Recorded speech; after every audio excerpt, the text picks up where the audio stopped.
இந்த பா முத்துக்குமார் வெளி பாடலாசிரியர் நா முத்துக்குமாரை பற்றிய ஒரு சுவாரஸ்யமான தகவல். 2001ஆம் ஆண்டு ராஜமௌலி அவர்களுடைய இயக்கத்தில் இசையமைப்பாளர் கீரவாணி அவர்களுடைய இசையில் வெளிவந்து சூப்பர் ஹிட் தெலுங்கு திரைப்படம் தான் ஸ்டூடெண்ட் நம்பர் 1.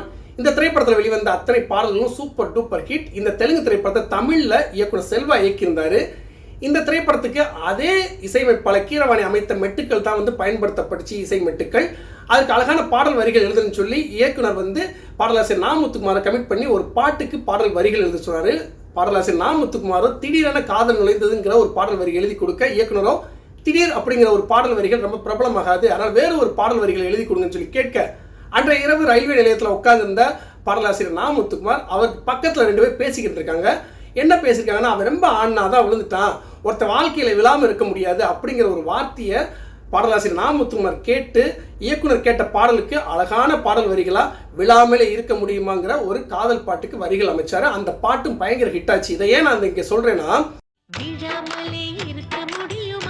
பாடலாசிரியர் நா முத்துக்குமார் இயல்பான சூழ்நிலையிலும் சரி, இலக்கிய சூழ்நிலையிலும் சரி அழகாக பாடல்கள் எழுதக்கூடிய ஒரு தனித்திறமை பெற்றவர்.